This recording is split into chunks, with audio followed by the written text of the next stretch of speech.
High সবাইকে, আজকে তোমাদের সাথে নতুনত্ব খুবই সহজ একটা চিকেনের রেসিপি শেয়ার করব। যার জন্য চিকেনটা ম্যারিনেট করে নেব আদা রসুন বাটা, নুন আর কিছু মশলার সাথে, যেমন জিরে গুঁড়ো, ধনে গুঁড়ো, গোলমরিচের গুঁড়ো, লঙ্কার গুঁড়ো, টক দই, রিফাইন তেল দিয়ে ম্যারিনেট করে আধ ঘন্টার জন্য রেখে দেবো। এবার একটা বাটিতে জল নিয়ে তাতে স্লাইস করে কেটে রাখা পেঁয়াজ, কাঁচা লঙ্কা, আমন্ড আর বাদাম দিয়ে সেদ্ধ করে ঠান্ডা করে মিক্সিতে পেস্ট করে নেব।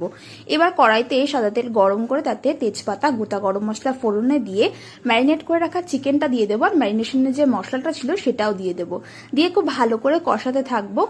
এবারে পেঁয়াজ আর বাদামের পেস্টটা অ্যাড করলাম। তোমরা চাইলে এর মধ্যে কাজু বাদামও দিতে পারো। আরো কিছুক্ষণ কষিয়ে ঢাকা দিয়ে চিকেনটা কুক করতে থাকবো। তারপর দিয়ে দেবো কাঁচা লঙ্কা কুচি আর শাহি গরম মশলার গুঁড়ো। আর একদম রান্না হয়ে গেলে শেষে বেশ কিছুটা পরিমাণে ধনেপাতা কুচি দিয়ে দিলেই তৈরি হয়ে যাবে চিকেনের এই রেসিপি। তো এই সহজ রেসিপিটা তোমাদের কেমন লাগলো জানাতে ভুলো না।